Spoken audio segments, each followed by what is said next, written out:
السلام علیکم دوستوں سعودی عرب دنیا کی وہ واحد مملکت ہے جس کا نام کسی خاندان کے نام پر ہے۔ سعودی عرب پر فرمان روا خاندان آل سعود کا پس منظر کیا ہے؟ اس خاندان کے آباء و اجداد کون ہیں؟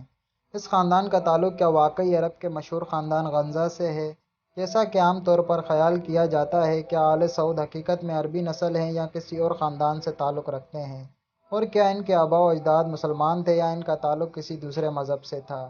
یہ وہ تمام سوالات تھے جو تحقیق کے طلب تھے، چنانچہ اس تحقیق کا بیڑا محمد ساخر نے اٹھایا۔ محمد ساخر کی یہ ریسرچ اس کے لیے موت کا پروانہ لے کر آئی اور سعودی حکام نے اپنی اصلی حقیقت سامنے آنے پر اس شخص کو سزائے موت دے دی۔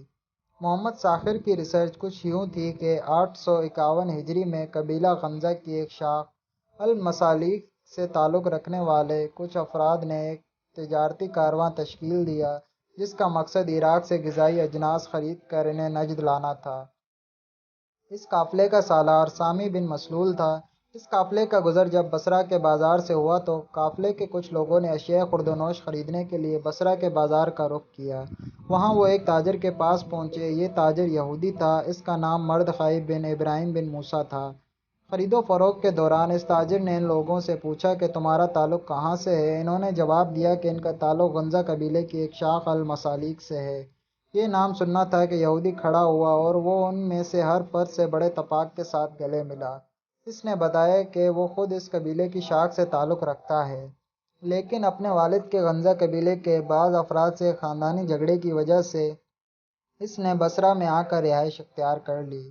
اس نے اپنے خادموں کو حکم دیا کہ قافلے والوں کے تمام اونٹوں پر گندم، کھجور اور چاول کی بوریاں لاد دو۔ یہودی تاجر کے اس رویے نے قافلے والوں کو حیران کر دیا۔ وہ انتہائی خوش ہوئے کہ عراق میں ان کے خاندان کا فرد مل گیا ہے جو ان کے رزق کا وسیلہ ہے۔ انہوں نے اس کی ہر بات پر من و عن یقین کر لیا۔ اگرچہ وہ تاجر یہودی تھا، لیکن چونکہ مسالک قبیلے کے لوگوں کو اناج کی شدید ضرورت تھی، لہٰذا انہوں نے اس کی مہمان نوازی کو اپنے لیے غنیمت جانا۔ جب قافلہ اپنا واپسی کا رخت سفر باندھ رہا تھا تو اس نے اہل قلم سے درخواست کی کہ اگر اسے بھی اپنے ہمراہ لے لیں تو یہ اس کے لیے بڑی خوش بختی ہوگی، کیونکہ اس کی عرصہ دراز سے خواہش ہے کہ وہ اپنے آباء و اجداد کے وطن کو دیکھے۔ نجد پہنچ کر اس نے لوگوں سے راہ و رسم بڑھانا شروع کر دی اور کئی افراد کو اپنی چرب زبانی کی بنا کر اپنے حلقۂ اثر میں لانے میں کامیاب ہو گیا، لیکن غیر متوقع طور پر اسے وہاں القصیم سے تعلق رکھنے والے ایک مذہبی رہنما شیخ صالح سلمان بن عبداللہ کی مخالفت کا سامنا کرنا پڑا۔ اس مذہبی عالم کی تبلیغ کا دائرہ نجد، یمن اور حجاز تک پھیلا ہوا تھا۔ یہودی کو اس شخص کی مخالفت کی وجہ سے مجبوراً یہ علاقہ چھوڑنا پڑا اور وہ القصیم سے الاحیہ آ گیا۔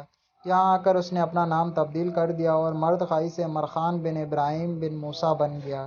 پھر وہ یہاں سے الکتیب کے قریب ایک علاقہ درایا میں قیام پذیر ہو گیا۔ یہاں اس نے مقامی باشندوں میں اپنا اثر و رسوخ بڑھانے کے لیے ایک من گھڑت کہانی کا سہارا لیا۔ کہانی یہ تھی کہ رسول اللہ کے زمانے میں مسلمانوں اور کفار کے مابین لڑی جانے والی جنگ احد میں ایک کافر کے ہاتھ رسول پاک کی ڈھال لگ گئی۔ اس کافر نے یہ ڈھال بنو کنیکہ کے ہاتھوں فروخت کر دی۔ بنو کنیکہ نے اسے ایک بیش بہا خزانہ سمجھتے ہوئے اپنے پاس محفوظ رکھا۔ یہودی تاجر نے اس علاقے کے بدوؤں کے درمیان اس طرح کی کہانیاں پھیلانا شروع کر دیں۔ ان من گھڑت کہانیوں کے ذریعے وہ یہ ثابت کرنا چاہتا تھا کہ عربوں میں یہودی قبائل کا کتنا اثر و رسوخ ہے اور وہ کس قدر لائق احترام ہیں۔ اس نے اس طریقے سے عرب دیہاتوں، خانہ بدوشوں، بدوؤں اور سادہ لو افراد میں اپنا ایک مقام و مرتبہ بنا لیا۔ آخر اس نے ارادہ کیا کہ وہ مستقل طور پر الکتیف کے قریب درایا قصبے میں قیام کرے گا اور اسے اپنی سرگرمیوں کا مرکز بنائے گا۔ اس کے خیال میں یہ علاقہ عرب میں بڑی یہودی سلطنت کے قیام کے لیے راہ ہموار کرے گا۔ اپنے ان مقاصد کے تکمیل کے لیے اس نے عرب کے صحرائی بدوؤں سے رابطے شروع کر دیے۔ اس نے اپنے آپ کو ان لوگوں کا مالک یعنی بادشاہ کہلوانا شروع کر دیا۔ اس موقع پر دو قبائل، قبیلہ اجمان اور قبیلہ بنو خالد، اس یہودی کی اصلیت کو جان گئے اور فیصلہ کیا کہ اس فتنے کو یہیں ختم کر دیا جائے۔ دونوں قبائل نے باہمی اس کے مرکز درایا پر حملہ کر دیا اور اس قصبے کی اینٹ سے اینٹ بجا دی، جبکہ مردخائی جان بچا کر بھاگ نکلنے میں کامیاب ہو گیا اور العارض کے نزدیک المالی بید قصیبہ کے نام سے ایک فارم میں پناہ لی۔ یہی العارض آج ریاض کے نام سے جانا جاتا ہے جو سعودی عرب کا دارالخلافہ ہے۔ مردخائی نے اس فارم کے مالک کو، جو بہت بڑا زمیندار تھا، درخواست کی کہ وہ اسے پناہ دے۔ فارم کا مالک اتنا مہمان نواز تھا کہ اس نے مرد خائی کی درخواست قبول کر لی اور اسے اپنے ہاں پناہ دی، لیکن مرد خائی کو اپنے میزبان کے پاس ٹھہرے ہوئے 1 ماہ ہی گزرا تھا کہ اس نے اپنے محسن اور اس کے اہل خانہ کو قتل کر دیا اور بہانہ یہ کیا کہ ان تمام کو چوروں کے ایک گروہ نے قتل کیا ہے۔ اس کے ساتھ اس نے یہ دعویٰ بھی کیا کہ اس افسوسناک واقعے سے قبل اس نے اس زمیندار سے اس کی تمام جائیداد خرید لی تھی، لہٰذا اب اس کا حق بنتا ہے کہ اب وہ یہاں بڑے زمیندار کی حیثیت سے رہے۔ مرد خائی نے اس جگہ پر قبضہ جما لینے کے بعد اس کا نام تبدیل کر کے اپنے پرانے کھوئے ہوئے علاقے کے نام پر آل دریا رکھا اور اس غصب شدہ زمین پر فوراً ہی ایک بڑا مہمان خانہ تعمیر کروایا جس کا نام اس نے مدافع رکھا۔ یہاں رہتے ہوئے اس نے آہستہ آہستہ اپنے مریدین کا ایک حلقہ بنا لیا، جنہوں نے لوگوں کے درمیان یہ غلط طور پر مشہور کرنا شروع کر دیا کہ مرد خائی ایک مشہور عرب شیخ ہے۔ کچھ عرصے بعد اس نے اپنے اصل دشمن شیخ صالح سلمان عبداللہ التمیمی کو ایک منصوبے کے تحت قصبہ آل زلافی کی مسجد میں قتل کرا دیا۔ اس اقدام کے بعد وہ ہر طرف سے مطمئن ہو گیا اور درایا کو اپنا مستقل ٹھکانہ بنا لیا۔ درایا میں اس نے کئی شادیاں کیں جن کے نتیجے میں وہ درجنوں بچوں کا باپ بنا۔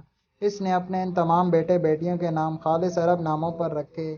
یہودی مرد خائی کی یہ اولاد ایک بڑے عرب خاندان کی شکل اختیار کر گئی۔ اس خاندان کے لوگوں نے مرد کے نقش قدم پر چلتے ہوئے غیر قانونی طریقوں سے لوگوں کی زمینیں ہتھیانا شروع کر دیں اور ان کے فارموں پر قبضہ کرنا شروع کر دیا۔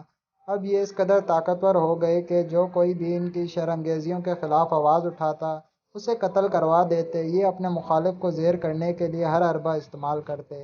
اپنے اثر و رسوخ کو مزید بڑھانے کے لیے انہوں نے رائبہ، غنزہ اور آل مسالک کے مشہور عرب قبائل کو اپنی بیٹیاں دیں۔ مرد خائی کے لاتعداد بیٹوں میں سے ایک بیٹے کا نام المکران تھا۔ المکران کے ہاں پہلا بیٹا پیدا ہوا جس کا نام محمد رکھا گیا۔